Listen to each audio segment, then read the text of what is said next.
Hello, YouTube fam. Get ready for an amazing video experience. Hello, dear viewers. Get ready to expand your horizons as we delve into Stephen Fuchs. Stephen Fuchs, April 30, 1908, January 17, 2000, was an Austrian Catholic priest, missionary, and anthropologist who researched the ethnology and prehistory of India. After obtaining a Ph.D. in ethnology and Indology from the University of Vienna in 1950, Fuchs moved to India, where he assisted in founding the Department of Anthropology at Xavier's College in Bombay. After a brief imprisonment for being misidentified as a German missionary by the British government during World War II, Fuchs founded the Indian branch of the later renamed the Institute of Indian Culture. Fuchs, because of health concerns, moved to Austria in 1996 and died at the age of 91 in Mödling, Austria. In his research, Fuchs conducted field studies in central India. He focused particularly on the customs and beliefs of modern Indian tribes. Originally, when he moved to India, he researched solely the social and cultural customs of modern-day Central Indian tribes. After founding the Institute of Indian Culture, Fuchs researched the cultures of ancient India, back to India's original inhabitants. Get ready to immerse yourself in the world of early life and education as we examine its impact and relevance.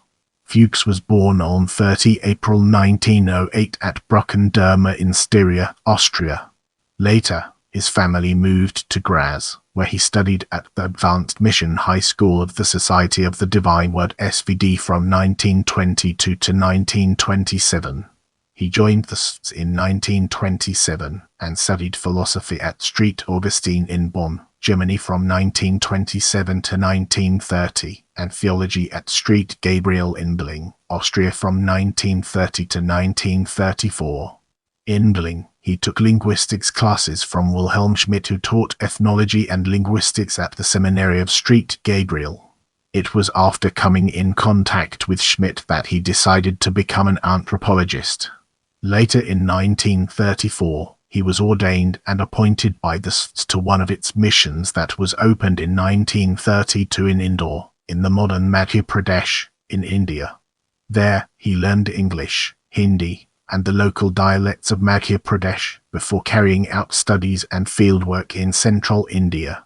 In 1947, the SVD General Chapter decided that there should be an ethnologist in each of its mission areas, and consequently, he was commissioned by the SVD to study ethnology. He went back to Austria in 1948 and began studying at the University of Vienna for a Ph.D. in the fields of ethnology and Indology. He was able to complete his Ph.D. in 1950, just 2 years, because of the large amount of field material he brought back from India to Austria and the articles he had already published on ethnography. For his Ph.D. dissertation, he studied the Bhumias Bega tribe's branch ritual of horse sacrifice and highlighted the relatedness between Aryans Ashamba and their ritual of sacrificing a horse. Prepare yourself for an in-depth analysis of research in this section. Along with being an anthropologist, Fuchs was a Catholic priest and missionary. Fuchs saw himself predominantly as a scientist and a researcher. Bernd Flug writes, "It is hard to say who was the more dominant in Fuchs, the missionary or the scholar. There is evidence for both, but looking at his anthropological research as a whole over more than 6 decades, it seems plausible to argue that the scholar in Fuchs had always the upper hand, though this hand was tied to the task of mission." Fuchs believed that he could combine his missionary work with scholarly contributions to early Indian civilization. He spent several decades undertaking studies in India on the country's ethnology and prehistory. The tribal and small-scale communities of India were the primary focus of his research in central India. He did anthropological research on the earliest inhabitants of India to elucidate the prehistory of the primitives or aborigines and the early history of the high cultures of India. He was an editorial board member of the Asian Folklore Studies. He had a deep fascination for the cultures of the tribal and Dalit peoples of India. Sebastian M. Michael, The director of the Institute of Indian Culture writes, like Wilhelm Schmidt, he was convinced of the need to collect historical material about simple people throughout the world in order to understand humanity. His commitment developed into a veritable love affair with India and her rich tribal and Dalit heritage. Wilhelm Schmidt had mentored Fuchs. However, Fuchs dissociated himself from Schmidt's culture circle theory developed as part of the Vienna School of Ethnology in the early years, which Fuchs considers to be rigid. According to Fuchs accepted a somewhat more flexible form of culture area theory. Joseph Sumen viewed him as a cultural anthropologist. Now, let's delve into the intricacies of initial research and explore its various aspects. Fuchs initiated his studies by researching the Chama caste's sociocultural life, and wrote his first article in 1937 in Anthropo's Journal on the customs, marriage, and festivals of the Chamas. He researched Central India's tribal communities, including the Caucus, among whom he stayed recurrently, learned the Cauca language, and garnered data on their customs, festivals, and religious beliefs. He worked among the Balahis of Nimmer for nearly a decade. He studied their culture, beliefs, and social organizations. During the Second World War, along with other missionaries from Germany, he was designated as an enemy alien by the British government in India and sent to a prison camp. His research work was halted for the duration of his imprisonment. He was later set free in 1945 after it came to light that he was an Austrian. During his confinement, he went back through the observations and notes that he had assembled on the beliefs and customs of Nimmer's Balahis, and later in 1950 in Vienna, published a book titled The Children of Hori, a study of the Nimmer Balahis in the central provinces of India. After his release in 1945, he began studying the Gonds and Begas, and resumed studies among the Caucus. Round this time, he developed interest in the Bhumias of Mandla district in Madhya Pradesh, in whose villages he oftentimes stayed for long durations of time. In Madhya Pradesh, he carried out research on the Bhumias, Bhils, Bilalas, Balahis, Gonds, Caucus, and Sweeper castes, and in Uttar Pradesh, he conducted research on the Chama people in the Varanasi and Balia districts. Later, he studied in Austria between 1948 and 1950 for his doctorate degree. Let's now turn our attention to later research and examine its role within the larger context. After completing his Ph.D. in 1950 from Austria, Fuchs moved back to India and assisted in the establishment of the Department of Anthropology at Mumbai's St. Xavier's College, and worked as a lecturer in cultural anthropology at the college from 1950 to 1954. He later resigned to dedicate all of his time to conduct field research. In 1950, he established the Indian branch of the Anthropos Institute at Mumbai as its founder and director.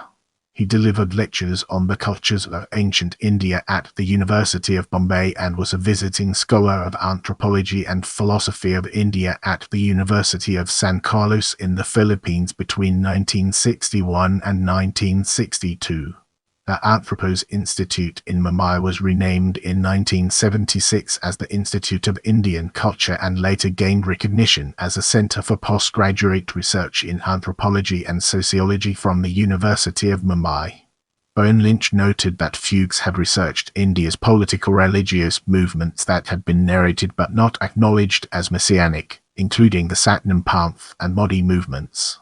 Fuchs had studied 46 such movements and compiled those movements in his book Rebellious Prophets, a study of messianic movements in Indian religions 1965.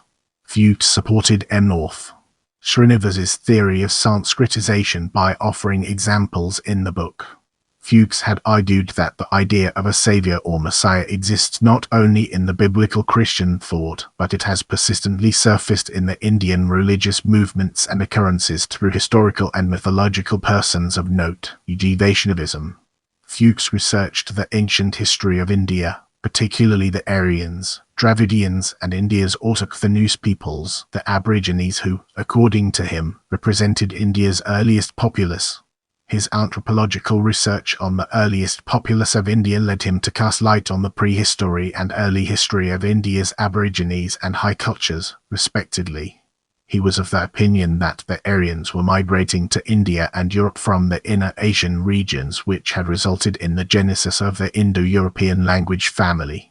He believed that to ascertain the origination of the practice of untouchability, the Indologists must penetrate deeply enough in the history of the peoples who have had ascendancy in India. As we transition to the next segment, let's unravel the mysteries surrounding written work and gain a fresh perspective. Fuchs' The Origin of Man and His Culture 1963 was reviewed by Harumi Biffa of the University of Michigan, who raised concerns over and questioned Fuchs' knowledge of paleontology, racial classification, and the advances in genetics.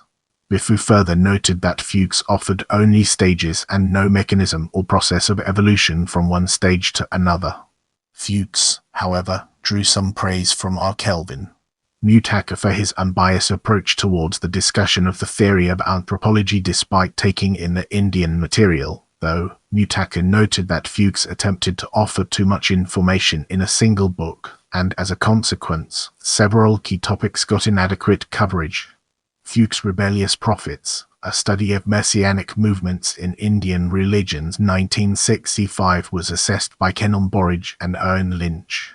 Assessing the book, Borage noted that Fuchs assembled a wide range of much-neglected material on Indian Messianic movements. Lynch stated that Fuchs did a factual reporting of the data at hand. Indiana University's David Bidney reviewed Fuchs' co-authored book Essays in Ethnology 1969 that comprises 13 essays, all of which have historical ethnology as developed by Fritz Grebner, Wilhelm Schmidt, Wilhelm Koppers and their followers as the common subject matter. Assessing the essays, Bidney stated that though the authors were focused on the prehistory, they did not clarify and resolve the basic issues which their predecessors left for them. The Caucus of the Vindhya Hills 1988 was a volume having Fuchs' research on the geographical environment and material culture, history, economy, and belief structure of the Caucasus. University of Delhi's Sudhagupta noted that Fuchs had done fieldwork among the tribal people of Vindhya Hills region for over 20 years. Christoph von Fraheimenorf viewed his research as a meticulous analysis of the subject matter.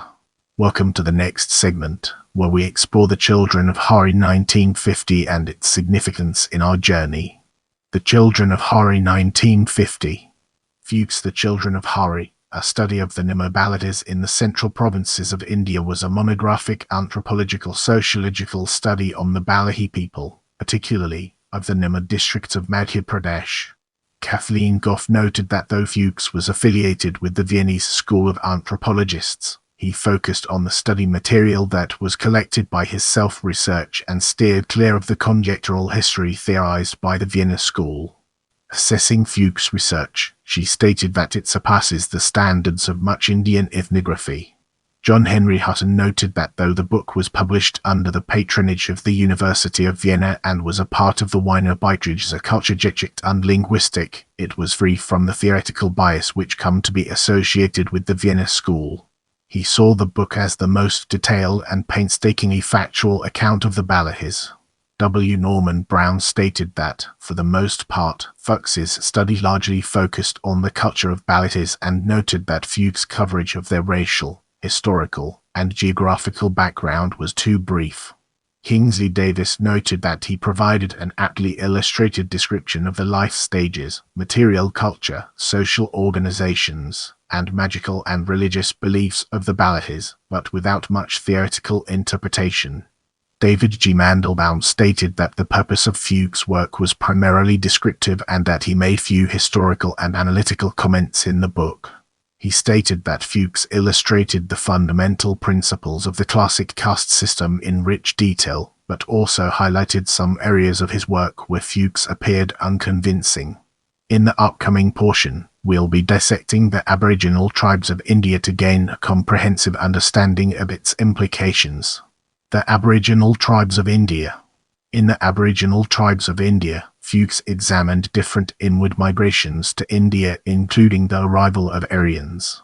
In the book, he presented research on India's prehistoric races of the early, middle and late Stone Age, the Indus Valley Civilization, and the post-Harappan era. He also researched the tribes from Bhutan, Nepal, Pakistan, Sikkim, and also from India's Andaman and Nicobar Islands. His study included the tribes like the Baluchis, Brahwis, Kaffirs, and Pathans.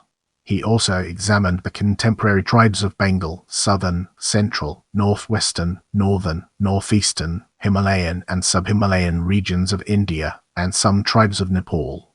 Along with the ethnic origins of the Indian subcontinent's Aboriginal tribes, his research also focused on their language's general features, art, economy, political organization, religion, social structure. He also inquired into the contemporary changes affecting the life of tribal people. Edward J. of California State University, Hayward stated that the book was encyclopedic in nature and was based largely upon sources from 19th and early 20th century and cited very few recent studies. Giving an example of Fuchs' lack of archaeological analysis of a subject matter in his study of the Middle Stone Ages races, Jay stated that a number of his conclusions were conjectural in nature. Samendra Mohan Patnaik showed disappointment in the book's last chapter on the welfare of the tribal people in India. He stated that in comparison to other chapters, the last one suffers from the problem of not containing the up-to-date statistical and census data. It also lacks the contemporary qualitative data on various development plans and programs. Celsius. Von Freihemendorf noted that Fuchs conducted a large amount of fieldwork in central India for his research on the subject. He stated that the parts of the book built on his field studies reflected a greater depth of understanding of the subject than those based on literary sources. According to Gabriela Aichinger-Ferroluzzi, Fuchs provided convincing evidence of the migrations of the Dravid-speaking tribes in the middle of the first millennium CE from India's southern regions to Odisha, Madhya Pradesh, and Bihar. She stated that Fuchs' research was of significance for cross-cultural studies. Moving forward, we'll be taking a closer look at the Bottom of Indian Society 1981. At the Bottom of Indian Society 1981. Fuchs at the Bottom of Indian Society, the Harijan and Other Low Castes was a companion volume of his previous book The Aboriginal Tribes of India, and it was an outcome of library research on India's All Haryans.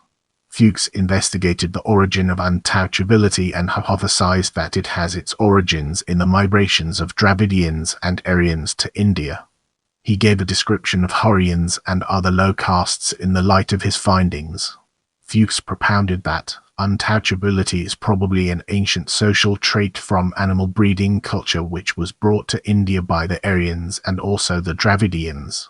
Fuchs did not view ritual purity and impurity as the underlying principles for the social condition of the untouchables and imposition of untouchability on them as suggested by Louis Dumont. Rather, he suggested that they were artisans and laborers in the highly developed complex farming culture they had, but their social stature got disparaged due to their pecuniary dependence on the cultivators who maintained a higher social standing. Reviewing Fuchs' research, G. East. Ferroluzzi noted the Fuchs examined all the numerous criteria for lowness and instability of the Haryans and the people from other lower castes in the Indian social stratum. Ishio Sugimoto questioned Fuchs' categorization of various tribes, castes, communities, and social classes under the umbrella terms like untouchables, Harijan castes, and Harijan and other low castes. Sugimoto wrote, "We are therefore in the dark as to which term he uses to refer to the category in general. In the next phase, we'll be immersing ourselves in the realm of move to Austria and death and exploring its real-world applications." Fuchs was a cultural anthropologist who excelled at field work and note-taking. He is celebrated and honored for his recording of the cultures of the peoples where he resided. He had an acute ear for language and history. He formed his own method of anthropology and stayed away from the academic assumptions and cultural theories of the Vienna school. He was both praised and criticized for the depth and simplicity of his work. He set strong boundaries for his works, which, to other anthropologists, were richly rewarding yet frustrating. Fuchs moved to Austria in 1996 due to concerns related to health. On 26 March 1998, Fuchs was awarded the Cross of Honor for Science and Art, first class by the government of Austria. He was awarded the Golden Doctor Diploma on 14 November 1999 specifically in recognition of his contribution to the field of Indian anthropology. The document additionally stated that he gained the highest merits for the ethnology of India. He died at the age of 91 years on 17 January 2000 at Street Gabriel, Mödling in Austria, and his body is buried at the graveyard of the seminary where the body of Wilhelm Schmidt is buried. In the next phase, we'll be immersing ourselves in the realm of works and exploring its real-world applications. Fuchs wrote 22 books, nearly 150 articles, and many monographs. If you have any suggestions for future videos, feel free to drop them in the comment section.